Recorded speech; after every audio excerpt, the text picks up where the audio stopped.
Good afternoon. Welcome to the Committee on Education. Today is Wednesday, April 10th, 3 o'clock, and we are in room 229. This Zoom meeting and YouTube live stream event will include the 3 o'clock p.m. agenda for the Committee on Education. I'd like to take this time to remind our testifiers that due to time restrictions on our hearings, we will be limiting testimony to 1 minute per testifier per bill. For people participating remotely, please remain muted and video disabled until shortly before it is your turn to testify. When I call your name, unmute yourself and your time will begin. After your minute is completed, staff will mute you so that we can move this hearing along in an orderly and efficient manner. Before we begin, I'd like to take a moment to congratulate Jade Pham of Kawananakoa Middle School and Rory Inouye of Waiakea High School. These two outstanding educators were recently awarded the prestigious Milken Educator Award for their exceptional leadership and unwavering commitment towards their students and the teaching profession. Their remarkable contributions have made a significant impact on their school and community. Congratulations to our Hawaii teachers who go above and beyond.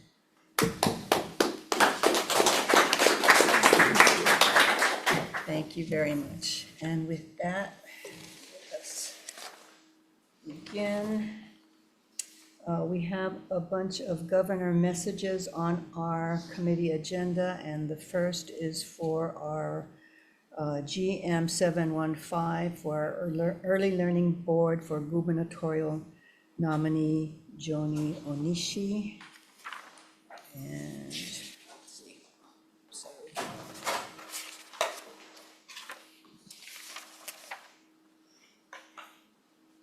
For a term to expire 6/30/2028, and to testify we have Yuko Arikawa Cross. I stand on our written testimony and support. Thank you. Also, Sherry Nakamura. I am here for GM 717. Okay.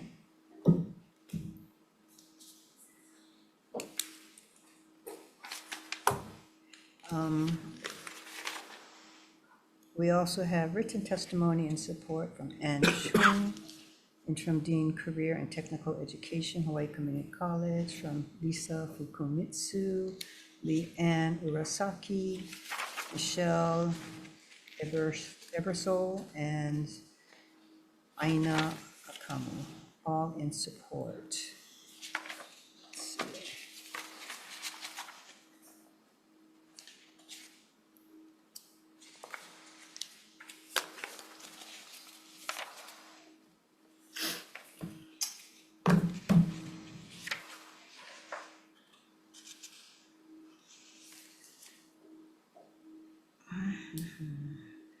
So for GM 715, for Joni Onishi, is she on Zoom?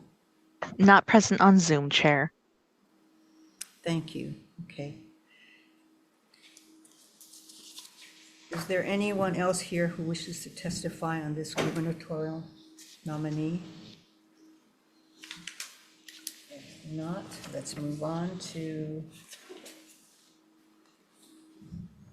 GM 716 to advise and consent for Early Learning Board gubernatorial nominee Elaine Yamashita for a term to expire 6/30/2028. And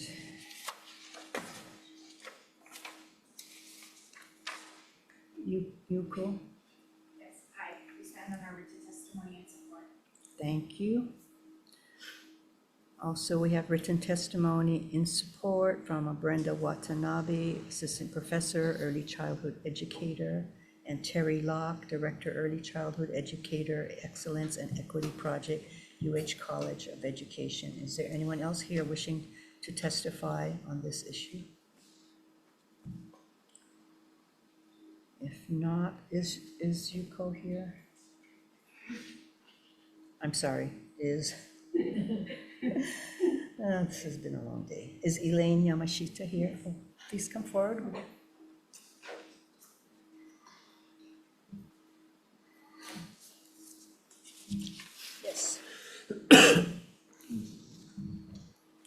to tell us about yourself? What would you like to know? I would like to know what makes you so interested in wanting to do this and you have the I, time to perform your duties. I'm retired from Maui College, so yes, I have time. And I have been in the field of early care and education for over 40 years and have watched this board evolve from State Advisory Council to Advisory Board and now to the Early Learning Board. And I've worked in wanting to move policy forward in early childhood, in early care and education for all these years. So I am excited to be part of this.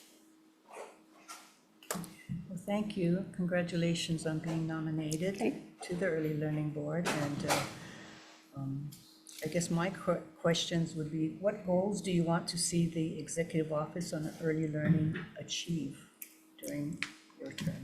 During my term. Well, I would like to see EOEL continue to work towards creating our system, a more coherent system for early care and education in our state. We still kind of operate in silos, and we still need to be distinct. But I think there are ways that in other states, they figured out how to kind of work together. And I think we're on that path. And so I just want to continue supporting that. Thank you. And just being more coherent, because having been in the system for many years, it's very different from the DOE. It is different funding streams, a lot of different issues, and a severe workforce issue. So you are being appointed to represent the Hawaii medium early learning providers, No, County of Maui. correct? Okay, County of Hawaii, Of Maui. early learning providers. No, there is no, I'm so sorry, Senator. There is, with the new formation of the board, there's representatives from Hawaii, Maui, Kauai, City and County of Honolulu, and at large. So there is not a specific Hawaiian early Are you learning. from the island of Hawaii? I'm from the island of Maui. Oh, Maui. Yeah. Sorry. So as a board member, how will you ensure that EOEL meets and continues in its statutory obligations to create an early learning system that is widely accessible and voluntary for both those served and program and service providers?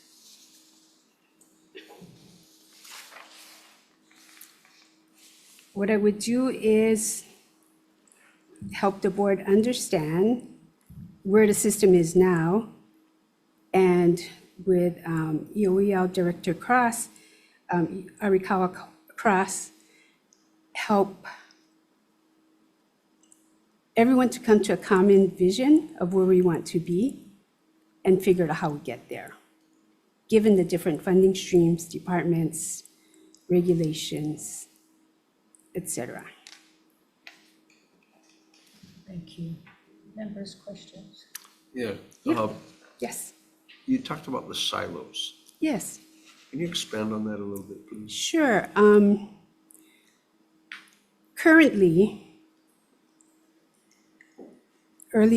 if I say childcare, that means DHS-funded programs. Then there are home visiting programs that are in the Department of Health. Then we have Department of Education that has already keiki programs and the EOEL programs. Then we have family-child interaction learning programs. Then we have the Hawaiian medium programs of the Punana Leo in the state, and continuing on, we also have family childcare. So there are many different entities within the early care and education system, and sometimes if you're in one sector, you don't necessarily understand what is going on or how the other sectors, especially as far as funding is concerned, operate. So one of the things I've seen is that sometimes unintentionally, federal funding has been supplanted instead of supported and supplemented by state funds. So an example of that, and it doesn't happen anymore, this was way in the beginning, but federal funds, the Fed funds Head Start. And Head Start is for very low income families. And sometimes if you have a very small community that has a limited number of children, but they have low incomes, they have a Head Start. And what happened in one community was there was a Head Start. They didn't have enough children to be in that Head Start. And then one of the DOE schools, and they didn't know how the funding streams work. So the principal goes, yeah, I want to have a Department of Ed school, preschool. And so then families went to that, even though even Head Start is free and the DOE school is free, but then there were not enough children to have in both programs. So the Head Start funding from the feds got pulled because there were not enough children. So that's a kind of coordination and understanding of the funding streams that I think needs to happen. Does that make sense? Yeah, Okay. it does. And so do you see part of your function is to help coordinate some of this conversation? I would like to, yes. Because I think unless you understand where the funding comes from, we're going to continue to have this supplanting instead of supplementing. Whereas I think we can get to a place where we can really maximize the use of the federal and state funds. And we still need state funds, definitely, but we don't want to supplant federal funds in With order the to. state funds? Okay, Yeah. thank you. Thank you, Chair. So when did this happen? How long ago? Maybe 10 years ago or so. It was kind of in the very beginning of EOEL. So you've not had those problems you've seen? As far as I know, I haven't heard, and it's kind of like, you just hear things because it is kind of a small community statewide, so I haven't heard that happening since. Because especially since EOEL has put in a process so principals understand what is happening. So I think since that has happened, I haven't heard of that happening. Thank you. Members, further questions? Thank you.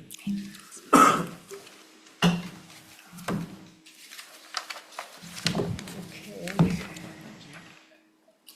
Moving on to GM 716. Sorry, just did that. 717.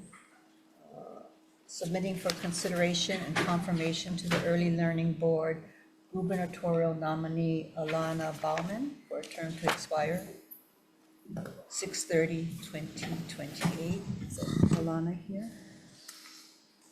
Please come forward. Please tell us about yourself and why you're interested in this position. Aloha Chair Kidani and members of the Education Committee. My name is Alana Bauman. I am born and raised from Kauai and look forward to serving in this capacity on the board. I currently sit as the Early Childhood System Coordinator at Kauai Planning and Action Alliance, supporting the strategic expansion of early child care programming and early learning opportunities on Kauai. I work closely with many state, county, and private agencies to support the early learning sector and the expansion across the state. I look forward to continuing to support EOEL moving forward. Thank you. We have a number of written testimonies all in support. And we have also Director Yuko Alcar-Cross. We stand on our written testimony. Thank you. Members, questions? Senator, I have to I'm sorry, you're not on my list. Please come forward.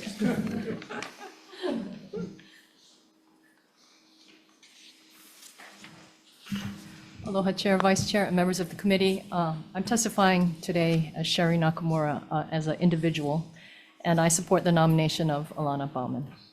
I've known Alana for a few years as we worked together on a data analysis project on Kauai.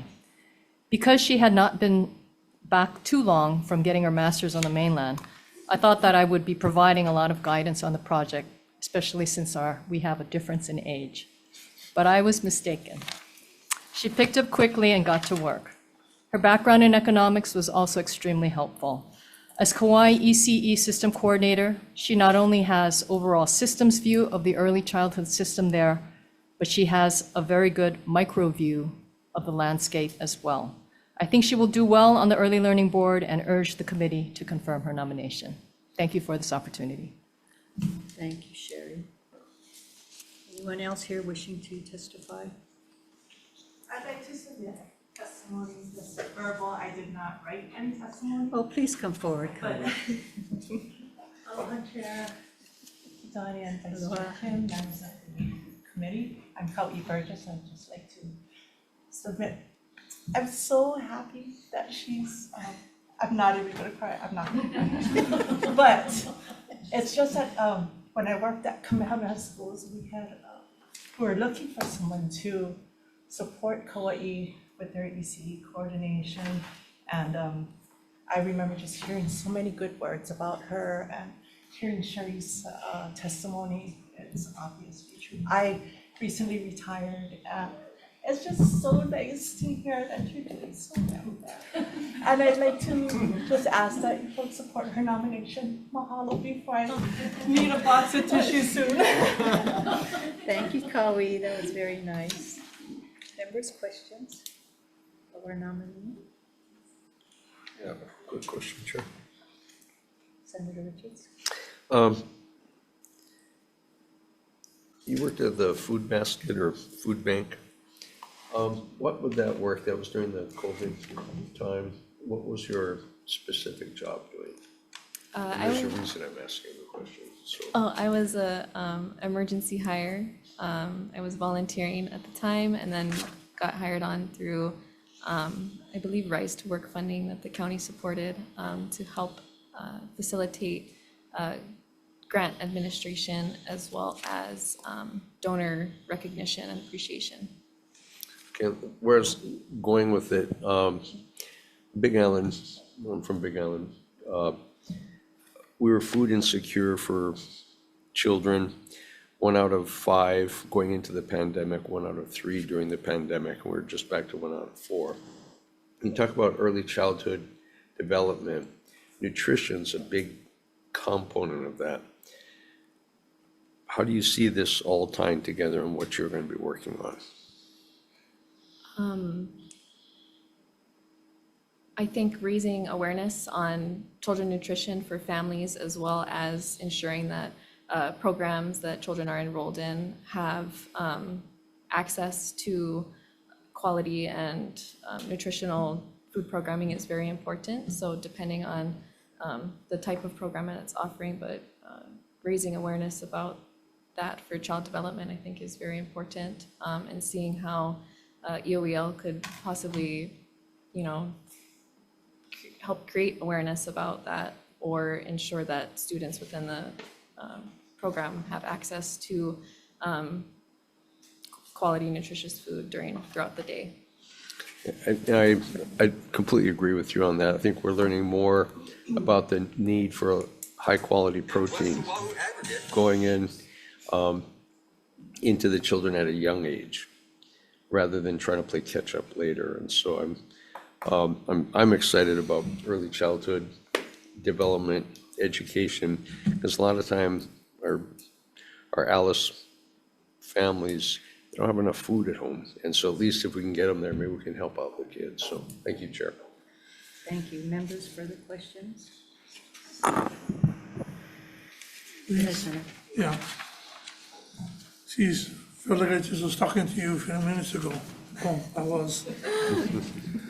Anyway, no, just a couple of comments. I just, when I had the privilege to talk to you before you came, I feel confident and, I'm happy that, you're gonna be part of it and be, well-rounded, but same like with Senator Richards, I talked to you about the food bank.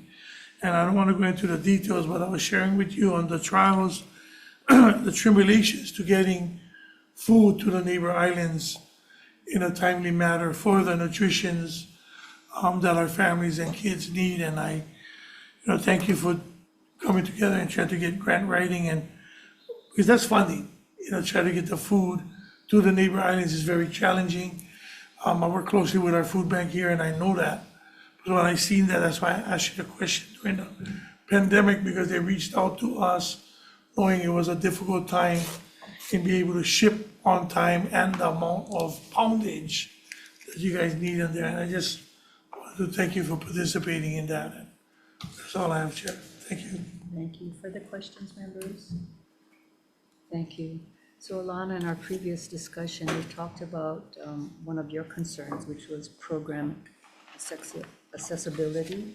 Can you elaborate on that and how you think the board could be better assist our families? Sure. I think having a county representation on the board really supports understanding, what type of program and what location would best fit a community. So understanding the rural landscapes of each county and how to meet families where they're at. So aiding an expansion of programs that might support, again, family-child interactive learning programs, home visiting programs, or a traditional preschool program, ensuring that we are strategic in where we place those types of programs so that families can take full advantage of them and they have access to something.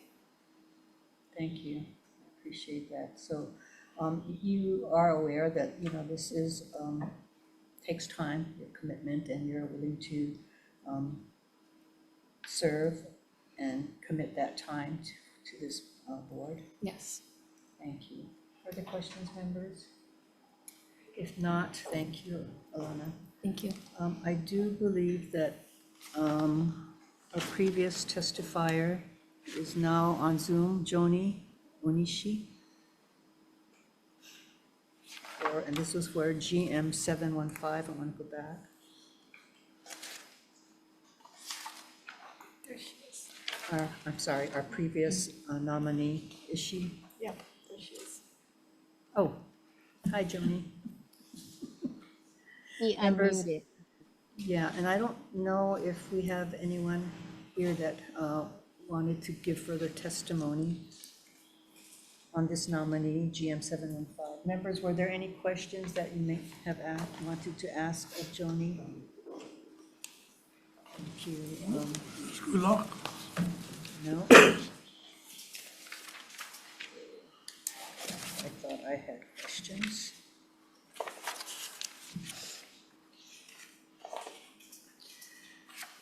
So Joni, what goals do you want to see the Executive Office on Early Learning achieve? As I mentioned in my letter of interest, and I quoted former Hawaii County Mayor, the late Billy Kinoy, because he often said that education is the greatest equalizer. And although he was addressing higher education, because I'm from the Hawaii Community College, it is just as relevant from pre-K to lifelong learning. And because it evens the playing field. And so one thing that I would like to see is, especially, I'm speaking, from the neighbor island and from experiences with working with our rural communities, is accessibility for all of our youngsters. Because there are places like in Ocean View where, the children have to maybe walk like miles to just get to a bus stop. And then, to get resources to them is very problematic. And transportation is also problematic. But then, if accessibility for everyone, I would say would be one of my goals for for um, the office. Thank you, I appreciate that, because that was going to be one of my questions, as you are being appointed to represent the Hawaii medium, but you do also recognize that you have to objectively meet all the statutory requirements, even if it negatively impacts or does not prioritize the Hawaiian medium early learning providers. Members, questions? If not, thank you very much, Ms. Onishi. Thank you for the opportunity, and sorry we had technical difficulties. No problem. Thank you for being able to join us. Thank you. Okay, where was I? 718. Okay, we finished with Alana. Let's go to GM 718. Submitting for consideration and confirmation to the Early Learning Board, nominee Lindsay Heathcock for a term to expire 6/30/2027. And to testify, Stand on our written testimony and support. Thank you, Sherry.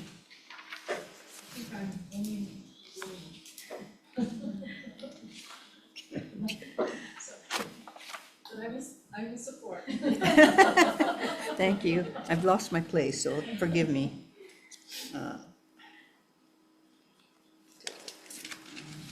718. 718.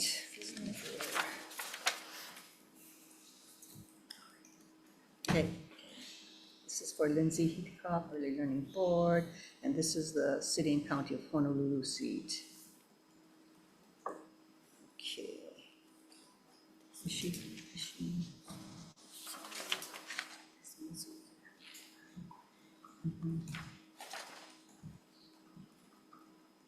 So, is Lindsay there? Is that Lindsay? Can you hear us? Oh, yes, I can hear you. Can you hear me? Oh, yes, thank you. Yes. Hello, thank you for having me. Lindsay, do you believe that you will have the time to commit to serving as a board member? Yes, I do. Excuse me. I'm colleagues with Dr. Mari Uehara, who is also a physician and has talked to me about the time commitments and how she has fit it into her professional schedule. So I do believe I'll be able to. Thank you. So in meeting your statutory obligations as a board member, you stated, as a member of the national and local chapters of the American Academy of Pediatrics, we're excited to promote collaboration between EOEL and AAP. And what is AAP? The American Academy of Pediatrics. Thank you. Members, questions of our nominee? Chair? Senator Richards. Yeah, thank you. I don't know if you were listening in previous candidates, but we talked about nutrition in early childhood. As a pediatrician, I assume you're on board with what we need to do in our state, especially our rural districts. Can you comment on that, what your thoughts are as far as how we can enhance nutrition into these areas? Yes, absolutely. I think just having the opportunity for kids to have 1 or 2 free or reduced price meals is a huge opportunity that is very exciting, that will be a component of more kids going to early education. I think that there are exciting ways that we can enhance the nutrition that kids get while they're at school, especially things like incorporating local foods to promote our local economy as well. That would be something that I would be excited to see. Okay, thank you. Thank you, Chair. Thank you. Senator Kim. Thank you. Aloha, thank you very much for your willingness to serve. And I guess this question probably, or this concern that I have probably should go for all of the nominees. But since you are a pediatrician, what is your sense about the balance of early education as well as balancing with the need to be with family, to have family values, to be nurtured in the household? I think the rural areas have it better in the sense that families probably have more time to spend with the child, whereas in urban areas where the families are pulled apart by, the traffic, the commute, as long as it takes what it takes to be able to earn money to be able to take care of all the family needs, tend to want to just send the child off to whether it's preschool, whether it's daycare, whether it's early education. And somehow, as the child progresses into elementary school and on, we're seeing more and more issues of mental health and issues regarding stress placed on the child to succeed, stress on a child to be able to read before they're 4. The kind of peer pressure that comes from sometimes being in these early classes, early education classes. So is that something that, as a pediatrician, that you can opine on? And is it something that you can bring to the board so that there is a balance and it's not just all, early education, school kind, but family and community as well? Yeah, I think that's a really great question and consideration. I have a few different thoughts. One is that there's a lot of different ways that early education can look, and a lot of different needs that families have. And so I think having a diversity of offerings, including full day schedules or part day schedules or multiple days or all days, things like that can fit with families' needs and values.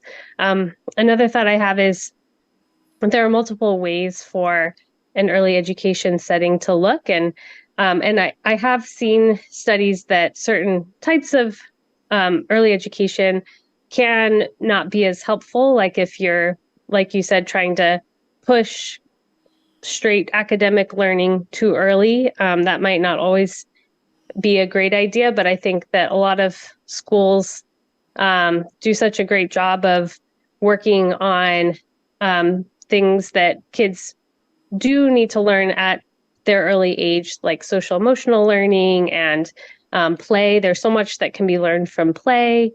And I see in my patients every day that so many families who are in early education are so thankful for the ways that these settings have helped their kids. I had one the other day who their child had a speech delay and had started DOE at 3 years old, and she was just gushing about how wonderful the experience was and how fast he was growing with his speech. And it was really beautiful for me to see that, because I do think that especially kids who are behind can really benefit. And I think a lot of families are working during the day and don't have the time to really invest in the same way that a classroom setting can, and are really grateful to have the opportunity if they're looking for it. And then the last thing I'll say is that I think schools often do a really great job of working with families to have family participation when possible, and help families have things that they can work on at home, or give families ideas for how to connect with their kids at home. And so I think if we approach it from a family standpoint and have parents and families involved, that's another great way to promote family and make sure that we're not losing that, even though kids are spending time away from their homes. I appreciate that response, and I hope that is something that will be integrated into early learning with the family, the need and the importance and maybe even mandating that families be involved at that age, so that the families as well will be able to work that into their schedule and make that a priority as well. Yeah, absolutely. Yeah. Yeah, thank you. Thank you. I appreciate that answer also. I think that was a great answer and very important for our youngsters as they get started in a school setting. Members, further questions? Thank you for being with us. Thank you so much. Senator Favela? I just got a question. We're always talking about the food and, especially in rural areas. My thing as a pediatrician, your honest opinion, I only know one thing on how the food would change the way it is. The majority of the food is in the rubbish can, is when we was mandated to do the Michelle Obama complete meal for our kids. Coming from what you see as a pediatrician, some of these kids are not able and don't even eat these foods at home.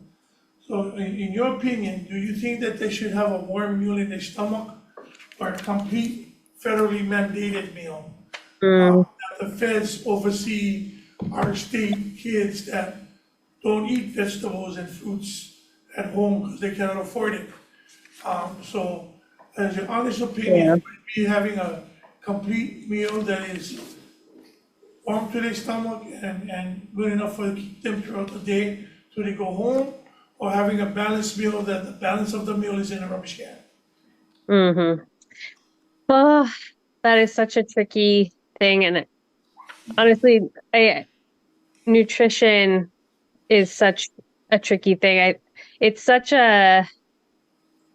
We have such a systemic problem with our nutrition that is so hard to solve on an individual level. And that breaks my heart too, to think of all the food being thrown away and kids going home hungry. So I do think there needs to be a balance. And I think it goes back to also educating families, but not just educating, because I know fruits and vegetables are so expensive. And so I never blame folks who can't afford them. So, I mean, ideally, in an ideal world, I would love to be working with families to get these into their homes as well, so that the first time a kid sees a certain vegetable is not at school. I mean, I think that would be ideal and a great thing. I think meeting kids where they're at and having some kind of a mix is also a good idea. And so I think we need creative solutions. But I think meeting people where they are is a good thing, and also helping them put good things into their bodies, but not just the kids, the parents too. And starting at an early age is the way to go. I try to talk to parents of 6-month-olds about nutrition, because if they start, the earlier they start, the better. But I do think we need creative solutions that are based in our local community. The only reason why I bring that up is because we're hostage to the federal program that gives us a lot of federal dollars for the meals. But, our federal dollars should be spent better in the sense of not having most of that as food waste. So that's why I wanted to ask you what was more important, a total balanced meal that kids don't eat at home, or when noodles or manapo and pork hash in a school, because that's what they're doing in my community. They go to the manapo truck, they go to L&L, they go to Loco Moco. The higher up kids don't eat school lunches because they don't eat that. So I just wanted that honest opinion. Thank you, Chair. Thank you. Members, further questions? Thank you, Dr. Heathcock. I think your experience and your expertise and your knowledge will be of great value to this board. Mahalo for being willing to serve. Appreciate it. Mahalo to you all. Thank you so much. Thank you. Okay, members.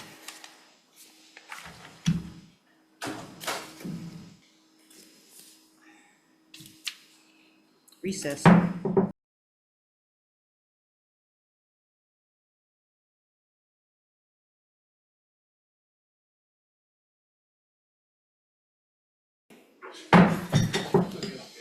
Reconvening Committee on Education. Members, on the agenda, we have GM 719 for Erica Maushank. But the governor has withdrawn GM 719 from consideration, so we will move on to GM 720.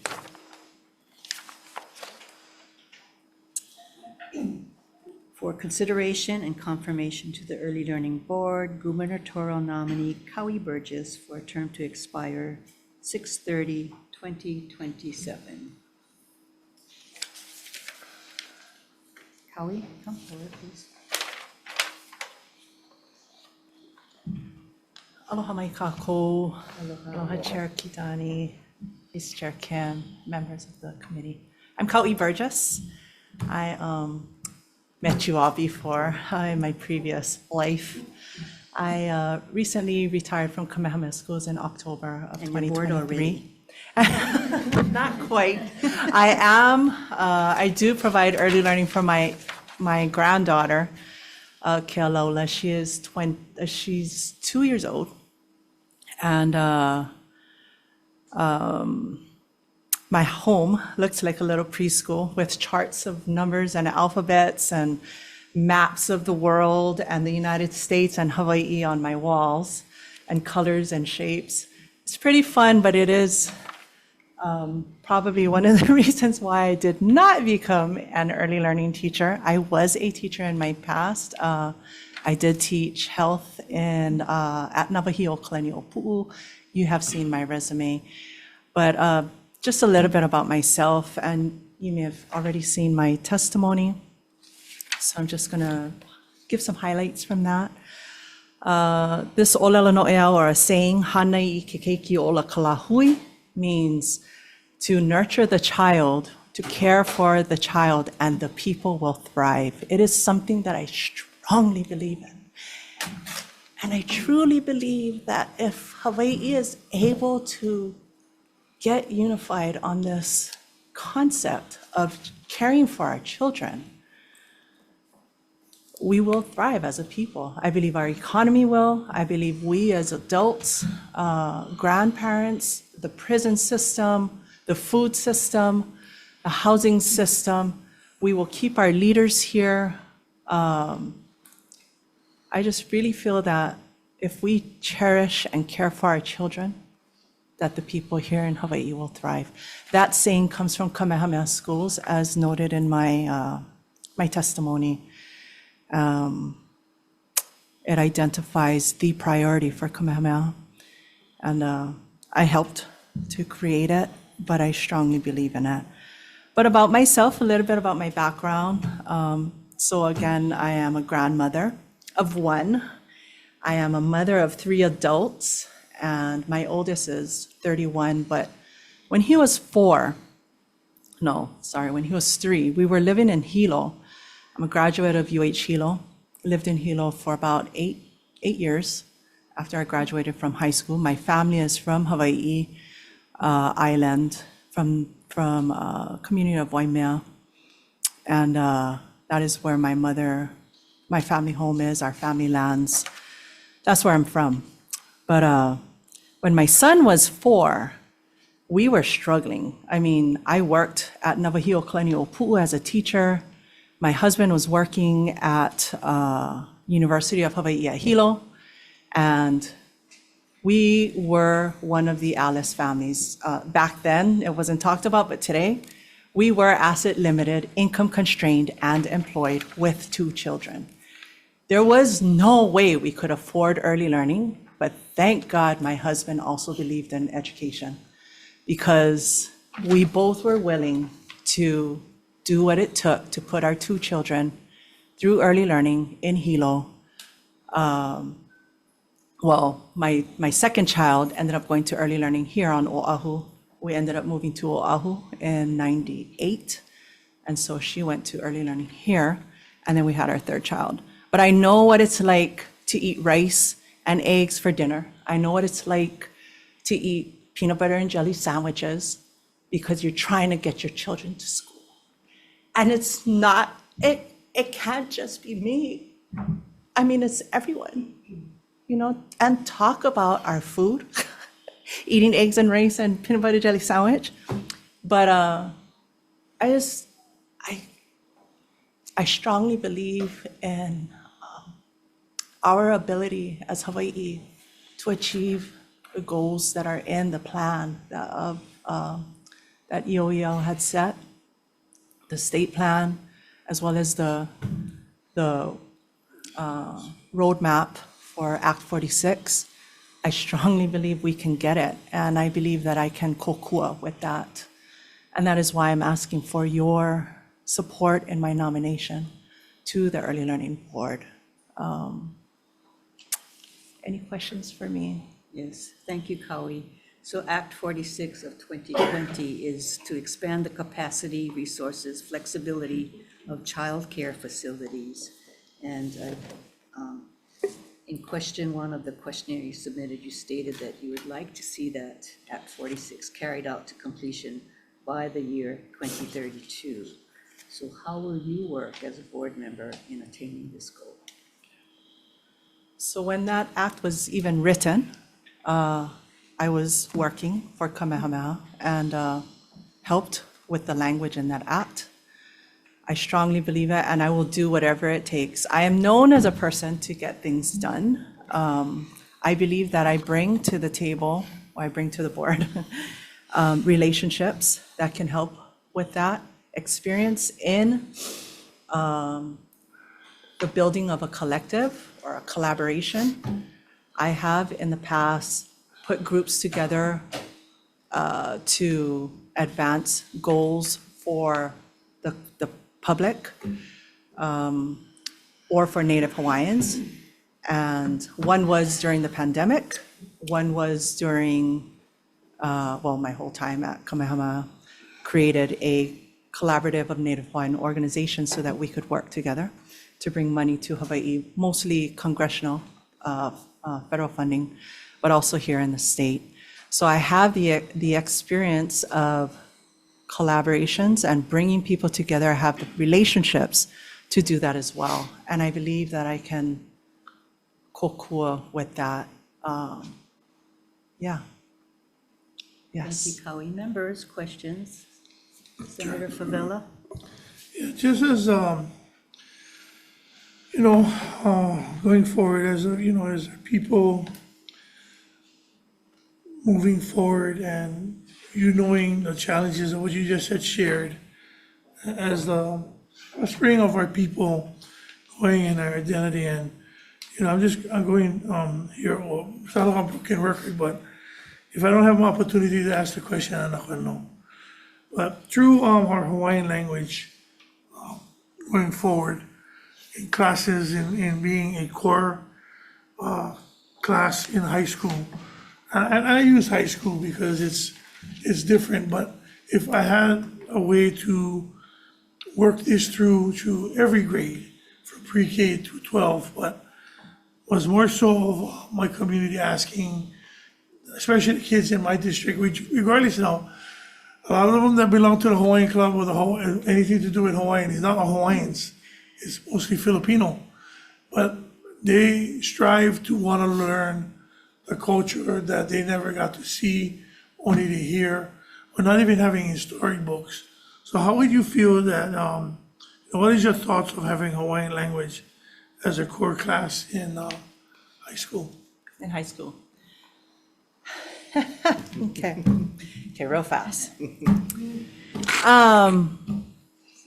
First of all, I believe that Hawaiian language, Hawaiian culture is important for every person in Hawaii, not just Hawaiians, Filipinos, everybody. Why? Because it is the land that they are living in. It is the water they're drinking from. It is the air they are breathing. It is the land they are living on. It is the land they are caring for. And so knowing and having that relationship, knowing our culture gives them an in to having a relationship with the Aina, having a relationship with the water that they're taking, that they're consuming, and the air that they're breathing. This is their land. Amen. And therefore, they should know what our values are. It is good for everyone. And you know what? Okay. I'm going to get all tittle over here. Sorry, Senator. Sorry, Chair. Sorry, Chair. Excuse me, Chair. But you know, if everybody knew the culture, that is a competitive edge for people from Hawaii. This is for all of us. It is a competitive edge for every child that comes out of Hawaii. They go to a law school in New York. They got their culture from Hawaii that they can lean on, that nobody in New York, nobody in LA, nobody in Georgia can lean on. They got their values. They know what the Aina is to them. They know what the water is to them. Oh, my heart is beating. I'm gonna calm down. But Yes. my simple answer is yes, it is very important. And I can be very passionate about that. But I feel every child will benefit from knowing the culture of Hawaii, knowing the Hawaiian culture specifically, and knowing the language is, the culture is in the language. You cannot have the culture without the language. And therefore, when our anyway, I gotta stop there. So the reason why I say this, Chair, is the resilience of our people. And I always go back because, not because I am a Republican, but because I really love the ideals of Prince Kuhio. Yeah. And as I learned here, being in this building with my colleagues, Yeah. going forward, how much Prince Kuhio loved everybody. Yeah. Exactly what you just said. Yeah. 110%. It wasn't just for our people, it was for all his people Yeah. in under him. So that's why I bring it up, because it's so, I don't like to say funny, but it's so unique for a non-Hawaiian asking me why we no more May Day, why we no more certain things like other schools have when it comes to cultural. We have Cultural Day, but Cultural Day we have more Spanish and other nationalities than just a fish and poi. So that's the reason why, I keep bringing it up, sound like I'm working, sorry, Chair, but it's something that I just totally believe when I got into this square building. Since 1978, I think in the Hawaii Revised Statute said that English and Hawaiian should be taught in our schools, in our curriculum. And it that's the absolutely reason why. should. It should, as the Okay. official language. And while those cultures are important, Yes. I truly believe they're important to learn, even for Native Hawaiians. Amen. It is very important. But for any child living in Hawaii, the culture of Hawaii, the Native Hawaiian culture is important, because they will have a competitive edge that no one else from any other state can fall back on. Thank you. Anyway. Thank you, Chair. Thank you, members. Appreciate you. Further questions? Quick one, Chair. Okay, your passion is self-evident. So is her tittiness. So is the tita side, yeah. I do appreciate what you're talking about. Something that Senator Kim touched on as far as the family structure. Take care of the children, will end up taking care of the community. I agree with that. What I think we work so hard now that we don't have enough time to have that family structure, and I think long-term loss. We do it all short-term so it can make ends meet. But how do we work on getting that family structure so there's more family time? You talked about grandkids and that family structure, but I think we'll be a healthier society if we have more of that family structure. The Comment way on I that. see that happening is you start this generation. You do it generation by generation. You need to start with the children now. I agree. Because when we raise these children correctly, we raise them with the values, we raise them with love, we raise them with the right foods, they will become those parents that automatically will be jumping into the early learning school and automatically jumping into kokua and helping the preschool. You don't need to mandate. You raise the children right now. Nurture the children now. and our economy, our families, our people, everyone will be good for it. But we got to start someday, somewhere. Okay, I got to jump in on this. Go ahead, no, Okay. because I agree, I agree with what you said, but you know what? We've raised this generation that we have trouble with. Okay, we have raised them. The problems that we have with this generation is that we, the baby boomers, thought we were raising the kids right. Right. And look what we have. So, Right. yeah, I agree that, you teach them your culture, you teach them this, you teach them that, and everything's going to be, this rosy picture. But apparently it's not. So we And- have made many mistakes, and we continue to make those mistakes. And I just want to make sure that we don't just say, oh, just have early education. Education is the key. Education is not only the key by itself. well, it's- yeah. You need a whole lot of other stuff. Culture is not only the key. Not the only key, no? Yes, so it's not. I mean. Right. Food, my I said. My family raised 5 kids, and of the 5 kids, 2 of them have issues. So, it's not necessarily even within the family. Yeah, but you make up for all those too. Well, but I'm just saying, so, I just don't want you folks to go into this. Well, one thing- This commission or this board, and that with the idea that, we just gotta make sure that everybody gets an education, because as we said, there's a Well- balance to this education and how we do it. And no matter what you teach the children, at some point, they're influenced by other things and they grow up. And if if they think that they can just grow up and throw their child into an early education and that's gonna be it, and if that's what we're teaching them, Right. that we're not gonna better the society, So question, so. who I'm you just saying we? passionate. Who you saying we? All of us, this whole community. all So, of so us. right, I raised my children. Yeah. And I feel like I did a darn good job. You did too, by the way. My thinking is, where does everyone else come in? We as a state, unified. Where does our, Well, that's for the board to answer. Exactly. and So that's why I'm and saying- that's why you need. that's why I'm to, saying, as a right. board, look I'm at saying that the and state of balance it. Hawaii. Right. That's what I'm talking about, the board. The state of Hawaii and the EOB board, we can demonstrate that we value. I read it on the EOEO site about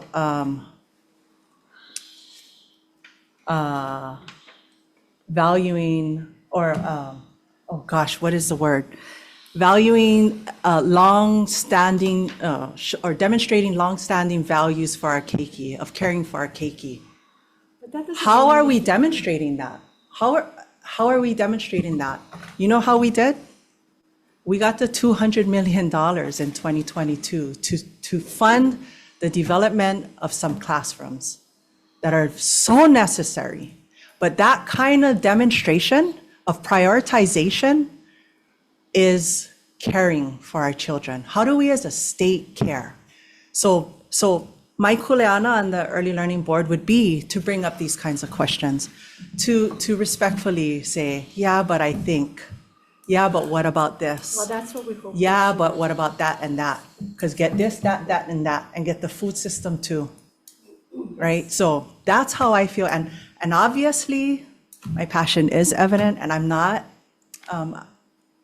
that I'm not afraid, but I am bold to not be afraid to share my thoughts and respectfully say, what are we really doing though? How are we really demonstrating our long-standing values for our children? How are we doing that? Right. And have we been doing it since I was a child? Have we truly, if you think about it tonight in bed, have we truly as a state truly said our children are number one? Our children are going to be at the center of our decision making. When we do housing, why? Because it's for the children. When we take care of our water, why? Because of the children, their health. I hate to tell you this, but you're not the first to bring all of this No, up. I know. Yeah, you're I not know the I'm first to not. have the I passion. know I'm not. And I But just this want is you an to know, opportunity right, for to all say the- it again. For the decades I've been serving, I've heard boards come and go, I've heard people come and go, and we are where we are today. Yeah. We still are where we are today. Right? So And what just- does, so and just my so you question know that. is, what does it take then to change it? Well, that's what you and the People board will like have to you, so decide, that's why yeah. we're So, asking you to serve right, on this board. right? People like me, I'm very, very vocal. I mean, not that vocal, This is your but board. It's not a bad thing. I'm so- not afraid to speak, Well, right? and yeah. And you know what? Just to say, I look forward to working with some of these. I mean, all of these. I saw the hearings for the other two, Gandhi and oh gosh, I forget the second. Stephanie. Yes. I mean, all of these women are people like hammers. It would be great. I'm known to do things, to get things done. And this is the kind of team I'm looking forward to working with. I want to work with people who want to get things done. And that's what I see in their eyes during their testimony. That's what I hear from today. That's who I want to work with. I want to do that with I them. appreciate that. Anyway, I've taken up a lot of time. Howie. Thank you, Look Senator. forward to working with you too. Mahalo. Thank you. Thank you. And for our last item on the agenda, Governor's Message 721, submitting for consideration and confirmation to the Early Learning Board, nominee Cheryl Kudiamat, for a term to expire 6/30/2026. Cheryl? Oh. Yeah. Yuko Cross, you have testimony. Thank you. Is there anyone else here wishing to testify? The floor is yours. Aloha, Chair Kidani, aloha Vice Chair Kim, and the members of the Senate Committee on Education. I'm so excited to be here. I feel like it's been a long time coming. I have been the director of Keiki Care Center of Hawai'i, a small, humble preschool in Pearl City for the last 16 years, going on 17 years.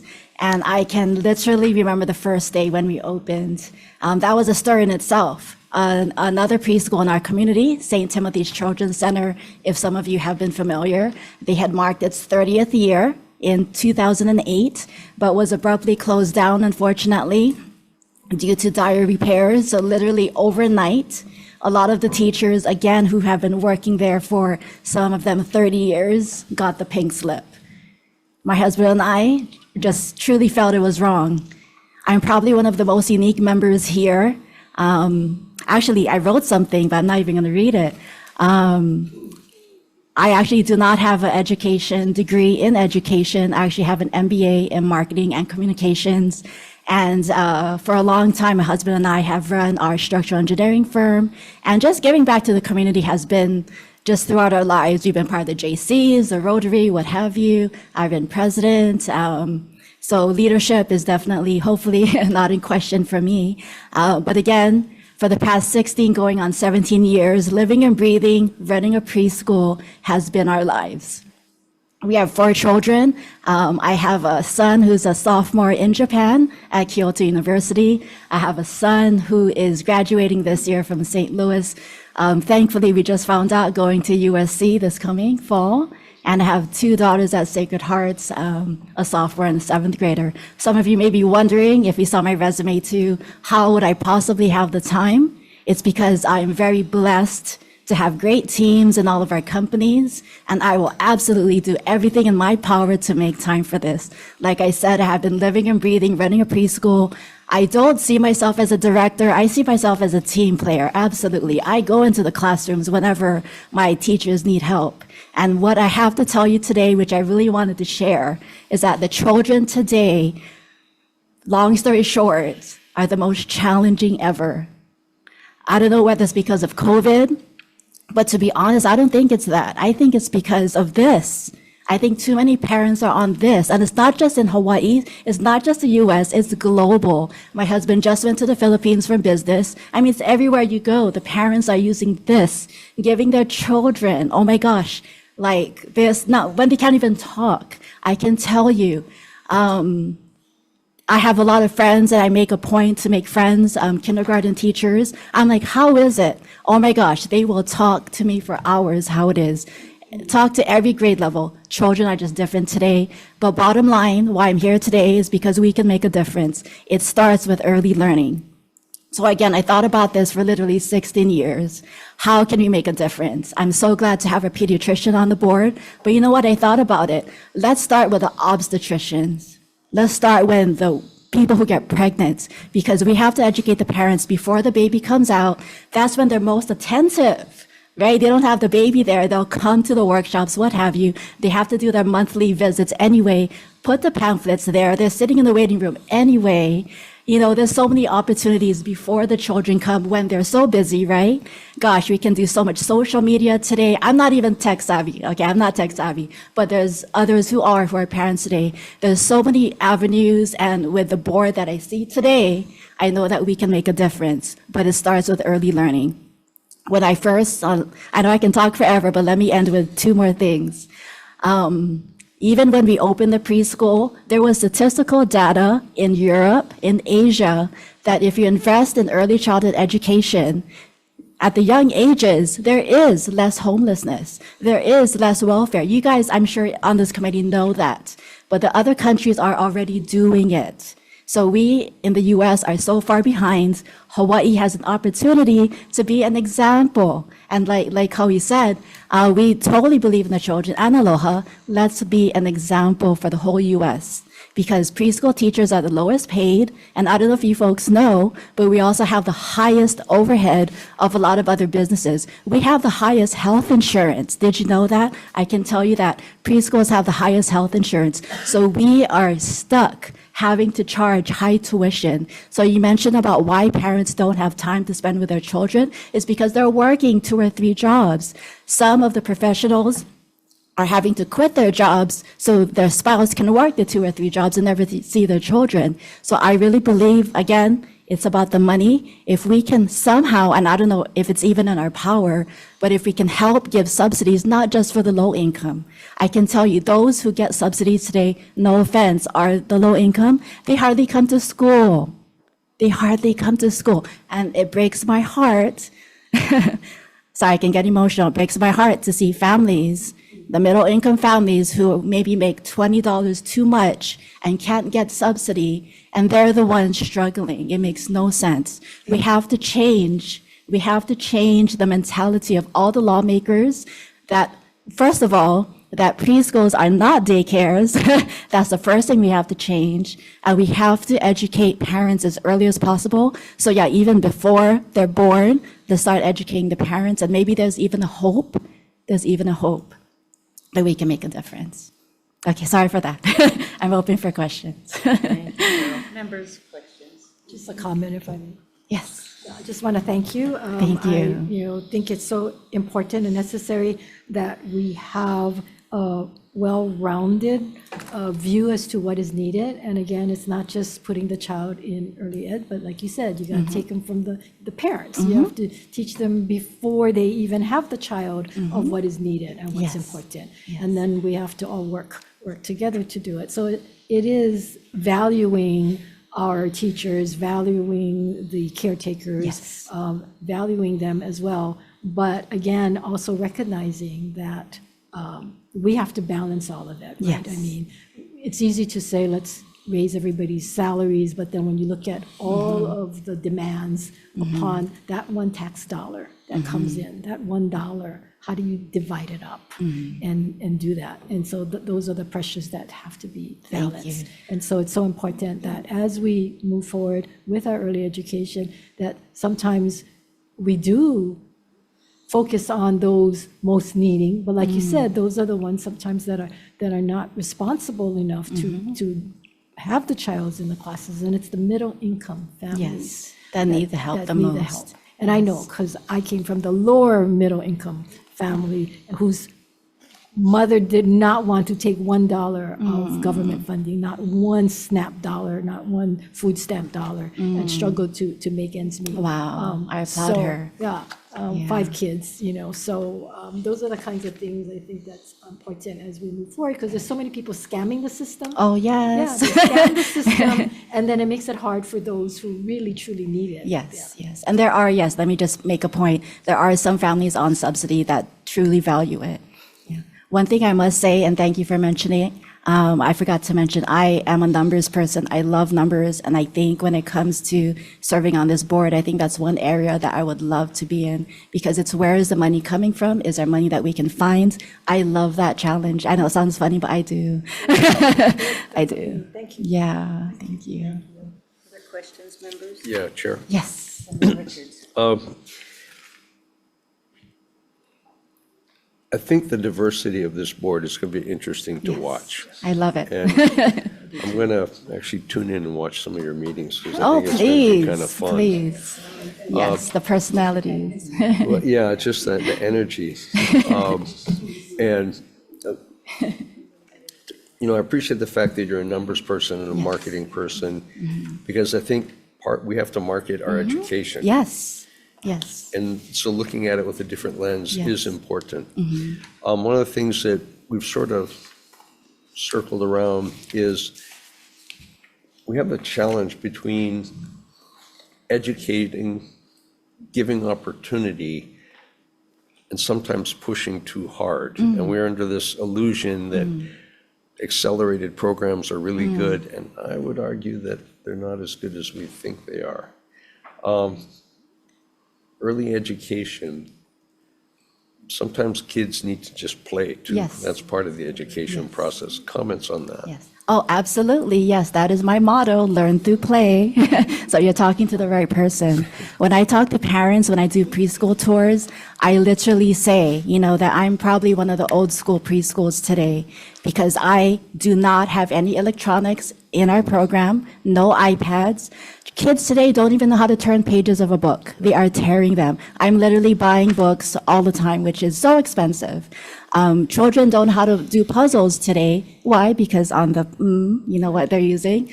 So yes, no, I believe in learn through play. And I absolutely tell parents this. You could have the smartest child in the world, but if they can't make friends, it's all for naught. Social emotional development, that is the philosophy coming from St. Timothy's Children's Center, again, coming through our program. That is what we preach all the time. And actually, I don't know if there's even a way we can mandate it. That is actually one of the core issues I'd like to fix with DHS, is that there is no curriculum. There is nothing. You can call yourself whatever, no offense, academy, and call yourself and do this and do that, but there is no continuity, no consistency in any of the schools today. No consistency. So I run my school one way, and I, tell parents, hey, go visit another preschool because it's literally, right, you're home away from home. But I tell them straight, this is what we do. I really don't know what they're doing because there is no curriculum standard in preschools. So that's number one. Yeah. Okay, thank you, Thank Chair. you. Thank you for asking that. This is going to be a fun board to Yes. watch. Further questions, members? So Cheryl, in Yes. your comments, you said that your goal is to provide actual achievable recommendations so there is consistency between our early education facilities. So how will you work with your board members to achieve that? Yes, that is definitely a big goal and my hope.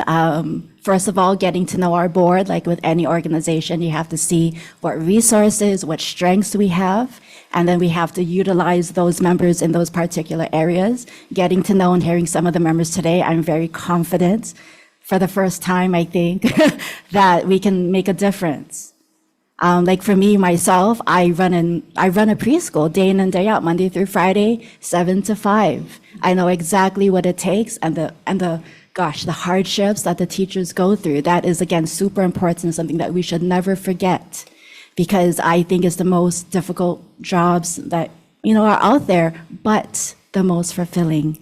One thing I wanted to add today, I apologize to kind of digress, but again, just something I really wanted to mention, that if we don't find the continuity, especially with the preschools coming, through the DOE, did you folks know, Senate Education Committee, that the DOE did not even communicate with DHS when opening these preschools?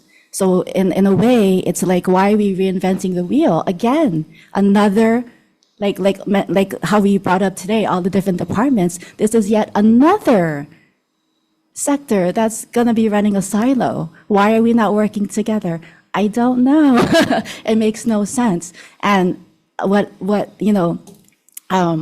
Senator Richards brought up, if we don't have continuity, like with our programs, like I literally fear that if you don't have the right educator or just experienced person in the classroom, you could be damaging a little child's life when it's only the beginning. It takes someone who's nurturing and experienced, and not just education. I have hired those with bachelor's degrees, but if they don't have the experience or the love for children, no, thank you. No, thank you. You have to first and foremost be there for the children. And I feel, again, hearing from everyone on the board, I sense that with all of them. I sense that with all of you. So again, just coming up with tangible goals. I know 2, 3, 4 years will go by very quickly. I don't have the answer to that, but knowing that we'll work together, we'll definitely do our very best. Well, we hope we get some kind of piece of recommended legislation Yes. for next session where we I can hope have so. continuity in the preschool. So Yay. you bring up a really good point.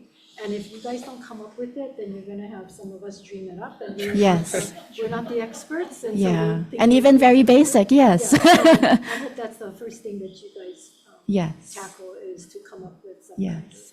And communication within the Department of Education, Department of Health, and DHS. Yeah, simple. Thank you. Thank I you. think that the 7 of you, this is going to be a firecracker. Yeah, I just can't Thank wait you. for you Oh, guys to thank get you so together. much. And DOE and DHS is going to have a lot of good things coming from your I hope board. So so. with that, let's take a short recess. So that we can discuss this. Thank you.